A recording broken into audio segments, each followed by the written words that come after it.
তবে অবশেষে জানা গেল যে হচ্ছে না অটো পাস। বাকি যে সাবজেক্টগুলো থাকবে সেই সাবজেক্টগুলোতে এসএসসি এবং জেএসসি পরীক্ষায় যে সাবজেক্টে সবচেয়ে বেশি নাম্বার পেয়েছে, অর্থাৎ যদি জেএসসিতে বেশি পেয়ে থাকে তাহলে জেএসসিটা ধরা হবে, বা এসএসসিতে যদি বেশি পেয়ে থাকে তাহলে এসএসসিটা ধরা হবে। আসসালামু আলাইকুম প্রিয় এসএসসি পরীক্ষার্থী, অনলাইন এক্সপেরিমেন্ট থেকে সবাইকে স্বাগতম। প্রিয় শিক্ষার্থীবৃন্দ, তোমরা হয়তো অনেক উৎকণ্ঠায় রয়েছ যে কখন না জেনে কী সংবাদ আসে, আবার কি পরীক্ষা দিতে হবে নাকি পরীক্ষা বাতিল হবে, আর পরীক্ষা যদি বাতিল হয় তাহলে মূল্যায়নটা কীভাবে হবে, আমাদের ফলাফলটাই কীভাবে দেওয়া হবে। তবে অবশেষে জানা গেল যে হচ্ছে না অটো পাস। তাহলে ফলাফল সিস্টেমটা কি? অটো পাস যদি না হয় তাহলে ফলাফলটা কীভাবে দেওয়া হবে, সেই বিষয়ে আজকে যে মিটিংটি হওয়ার কথা ছিল সেই মিটিংটি সম্পন্ন হয়েছে, যেখানে সকল বোর্ডের কর্মকর্তাগণ ছিলেন এবং শিক্ষা বিষয়ক শিক্ষা সচিবগণ এবং ঊর্ধ্বতন কর্মকর্তারা ছিলেন। তো সেখানে থাকার পর তারা পরিপূর্ণভাবে না বললেও, কারণ এটি যেহেতু একটু গোপনীয় ব্যাপার, এই নাম প্রকাশে অনিচ্ছুক একজন কর্মকর্তা বলেছেন যে কিভাবে এটি মূল্যায়ন করা হবে।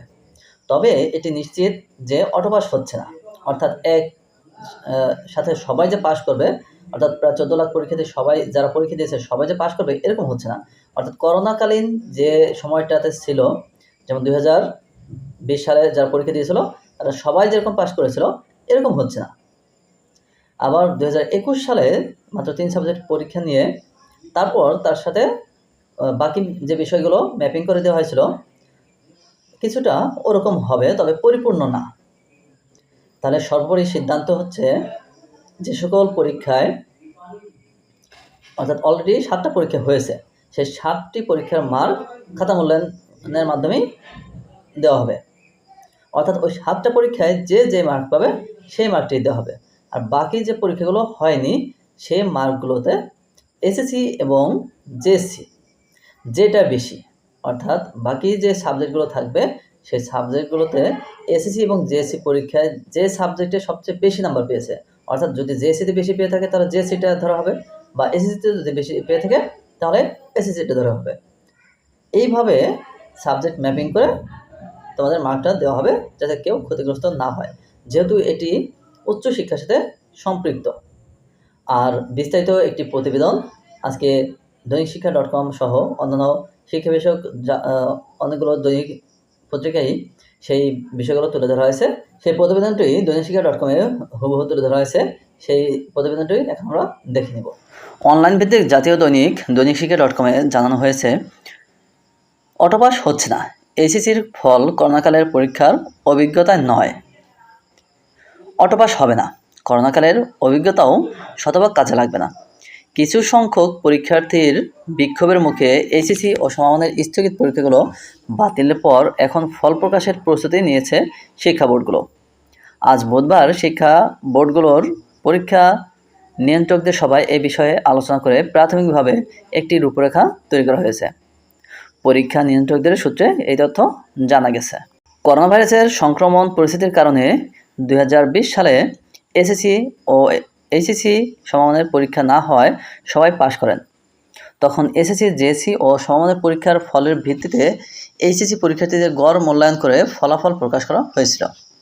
পরের বছর কয়েকটি বিষয়ের পরীক্ষা নিয়ে বাকি বিষয়ের ফল একইভাবে তৈরি করা হয়েছিল, কিন্তু এবার সেই অভিজ্ঞতা শতভাগ কাজে লাগবে না। এবার এইচএসসি ও সমমানের পরীক্ষার্থী 14.5 লাখের মতো। পরীক্ষা শুরু হয়েছিল গত 30 জুন। 7টি পরীক্ষাও সম্পন্ন হয়েছিল। এরই মধ্যে সরকারি চাকরিতে কোটা সংস্কার আন্দোলন এবং ছাত্র জনতার সরকার পতনের আন্দোলন ছড়িয়ে পড়ে। এই পরিস্থিতিতে কয়েক দফায় পরীক্ষা স্থগিত করা হয়। তখন পর্যন্ত 6টি পরীক্ষা বাকি ছিল, ব্যবহারিক পরীক্ষাও হয়নি। নাম প্রকাশে অনিচ্ছুক একজন পরীক্ষা নিয়ন্ত্রক ভিন্ন পদ্ধতিতে ফলাফলের ধারণা দিয়ে বলেন, বাংলা, ইংরেজি সহ ইতিমধ্যে যে 7টি বিষয়ের পরীক্ষা হয়েছে সেগুলোর ফল হবে উত্তরপত্র মূল্যায়নের ভিত্তিতে।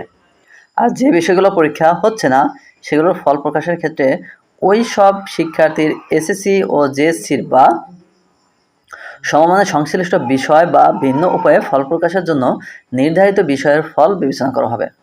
এখানেও যদি দেখা যায় কোনো বিষয়ে এসএসসিতে ফল খারাপ, সেক্ষেত্রে এসএসসির ফল বিবেচনা করা হতে পারে।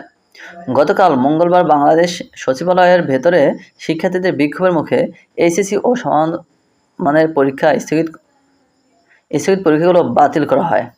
এরপর থেকে এই সিদ্ধান্ত নিয়ে ব্যাপক প্রতিক্রিয়ার সৃষ্টি হয়েছে। পরীক্ষার্থীদের অনেকেই এই সিদ্ধান্তের বিপক্ষে অবস্থান জানিয়েছেন। সামাজিক যোগাযোগ মাধ্যমে এ নিয়ে চলছে ব্যাপক সমালোচনা। অনেকে বলছেন পরীক্ষা না দিয়ে ফলাফল প্রকাশিত হলে তা মন্দ নজির হয়ে থাকবে, যা নিয়ে পরীক্ষার্থীদের পরবর্তী জীবনে ভুগতে হবে। যদিও পরীক্ষা বাতিলের দাবিতে যেসব শিক্ষার্থী আন্দোলন করেছিলেন তাদের যুক্তি হলো, উদ্ভূত পরিস্থিতিতে অনির্দিষ্টকালের জন্য পরীক্ষা বন্ধ থাকায় তাদের উপর মানসিক চাপ তৈরি হয়। এছাড়া কোটা আন্দোলনের কারণে অনেক শিক্ষার্থী মানসিক ও শারীরিকভাবে প্রস্তুত নন। অনেক সহপাঠী আহত, হাসপাতালে ভর্তি। এ অবস্থায় তারা স্থগিত পরীক্ষাগুলো আর দিতে চান না। তাই তারা ইতিমধ্যে হওয়া পরীক্ষা এবং স্থগিত বিষয়ে এসএসসির সংশ্লিষ্ট বিষয়ের সঙ্গে মিলিয়ে এইচএসসির ফলাফল প্রকাশের দাবি জানান।